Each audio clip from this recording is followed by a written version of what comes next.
Now we're going to dive right into our newspaper review, and first we start with the Weekend Trust as always. And boldly written is irrigation farming under threat. This is right in page 4 of Daily Trust. Well, it said that this year's dry season operations are starting slowly because many farmers appear lethargic in engaging in the process due to current drop of prices of food items, including rice. Irrigation farming is the practice of artificially supplying water to crops to supplement or replace rainfall, and you can get the water from the water is sourced from rivers, well, ponds, lakes, and what have you. And this irrigation farming really helps a lot because it actually increases their production yield, crops yield and crops production. So during this period in 2023, a large number of farmers left their communities to seek out irrigation land for dry season production because prices of grains were attractive.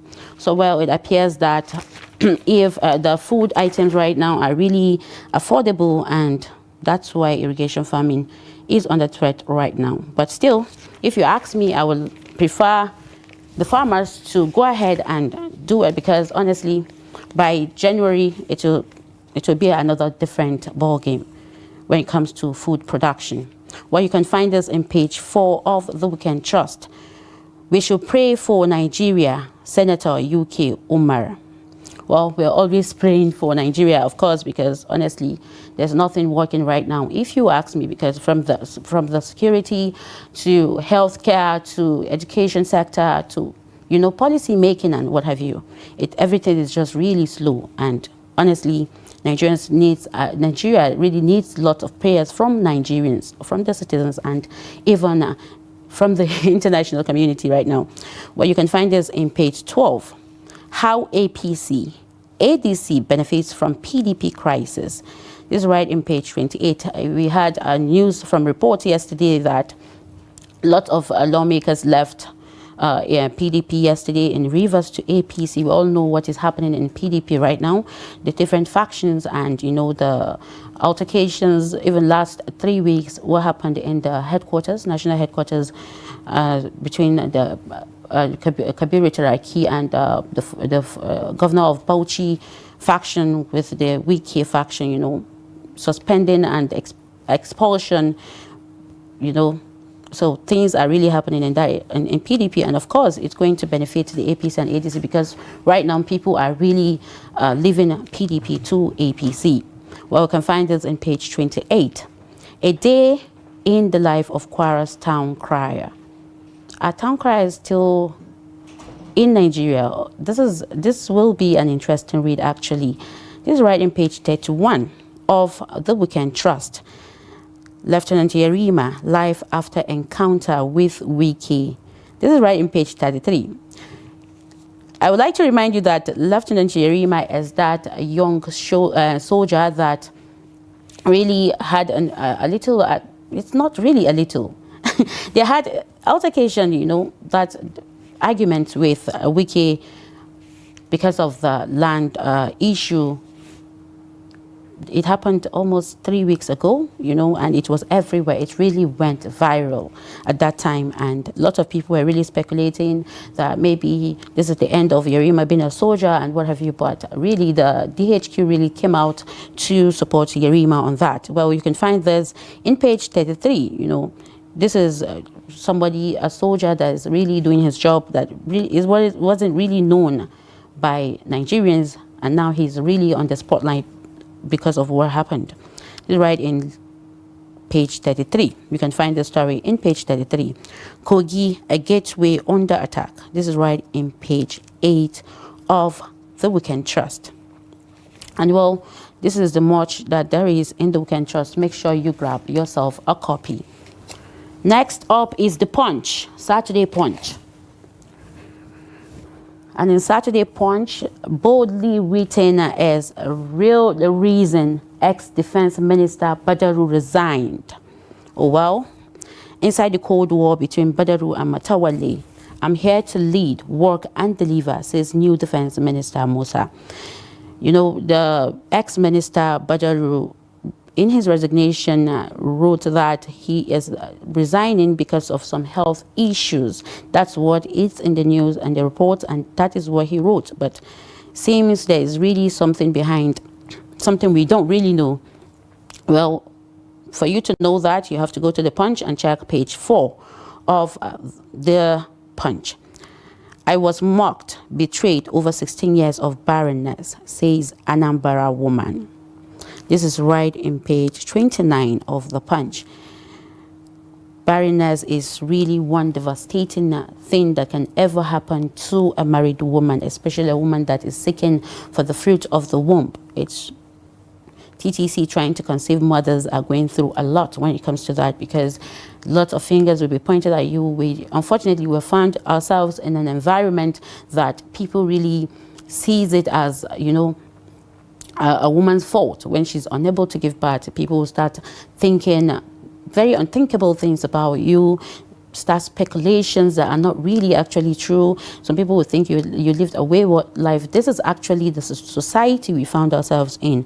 Well, you can find this woman's story in page 29. How real estate firm duped 4,000 investors in fresh Ponzi scheme. Well, this is a lot. Well, you can find this in page 22 and 23 of the Punch. When it comes to scamming, you know, I saw in the report that Nigerians are almost in the forefront of scammers in the world, not even in Africa. Well, stay safe out right there, because scammers are there. People that like duping are really, really around you, much closer than you think. Just stay safe and make sure you are very street smart. You are enemies of democracy. PDP slams defecting Rivers lawmakers. Well, I just mentioned that a lot of lawmakers left PDP for APC yesterday because they cited that PDP is a lot right now. There's no peace in PDP, and there's a lot of drama and chaos going on in PDP right now. That's what they cited. So PDP has replied that they are enemies of democracy. And you can find this in page 25 of the Saturday Punch. 4 Borno teenagers killed in bomb explosion. It's just so unfortunate because we keep getting news of killings, abductions, bombing, and sometimes it's really get into your mental health, and you start thinking, and sometimes you start hallucinating at some point. Well, this is right in page 25 of the Punch.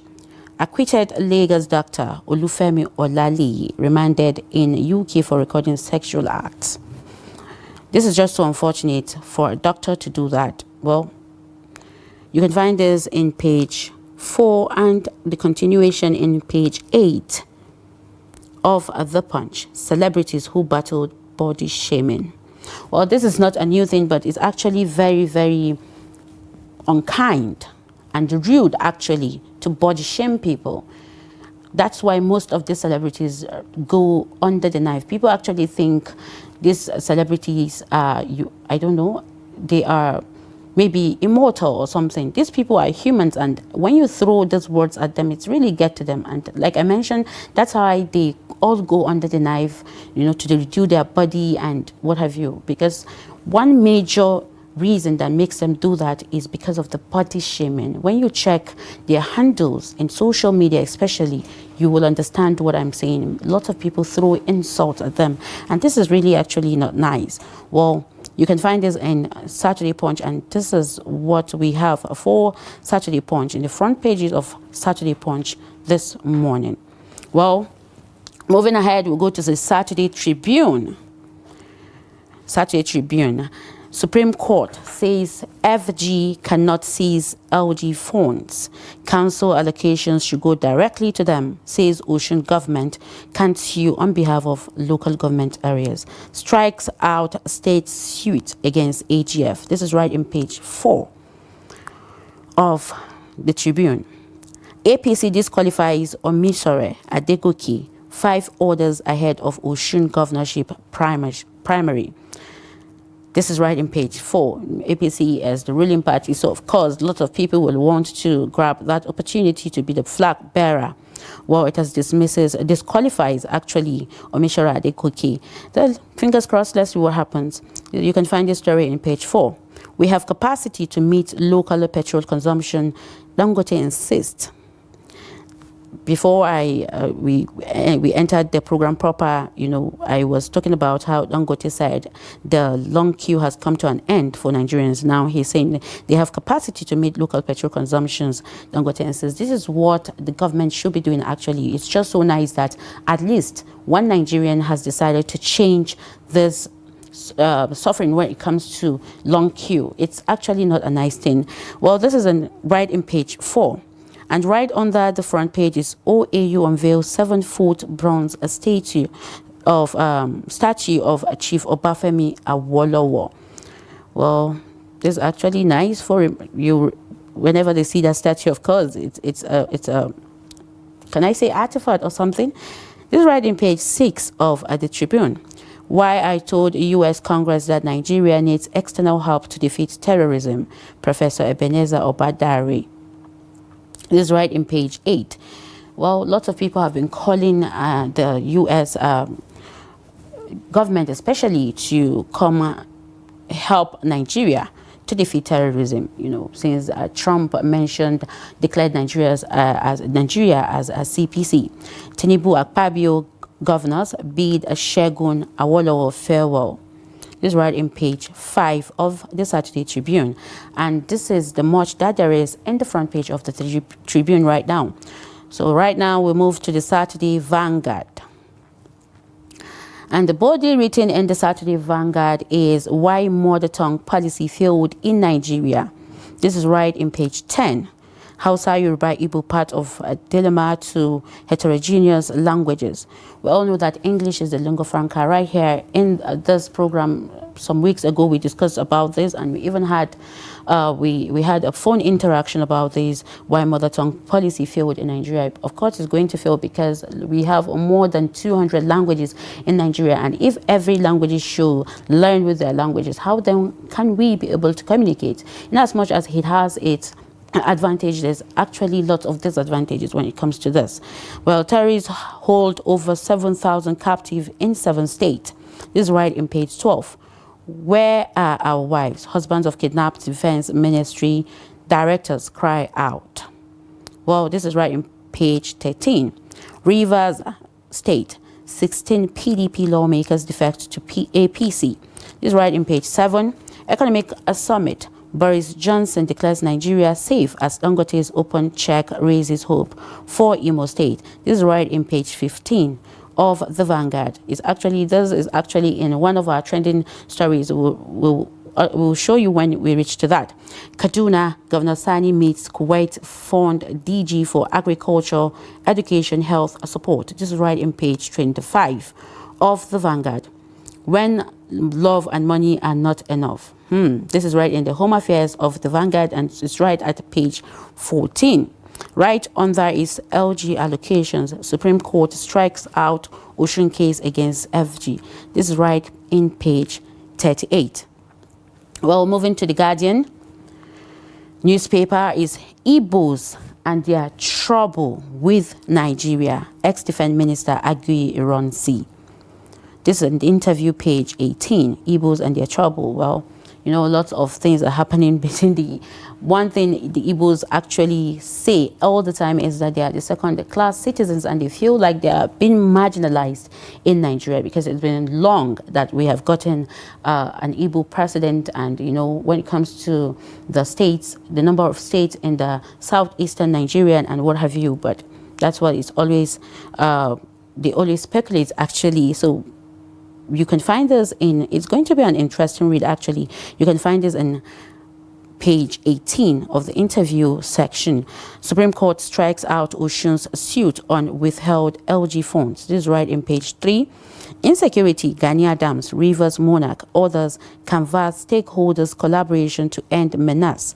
This is right in page 2. Wike justifies defection of Rivers speakers, 15 lawmakers to APC. This is right in page 2. Dangote assures of stable fuel supply ahead of Christmas. This is right in page 35. And right under is court remands 4 foreigners over alleged kidnappings, hostage taken in Ogun. This is right in page 3. Danger looms as pests threaten ginger farmers' yields. This is right in page 8. Is a special feature in page 8 to 9. Philip Asudu, blast from the years locust ate our civil service. This is right in the back page. And sunset at noon for scholar, mentor, bridge builder, Shenyi Oweso. This is right. They're all in the Guardian this morning. Well, this is the much that there is in the newspaper review. Do grab yourself a copy, and of course you're going to have plenty reads. There's something to keep you busy during the weekend. You know, all this newspaper, you can actually read them from today till Sunday, even Monday, you know, and that is it for the newspaper review.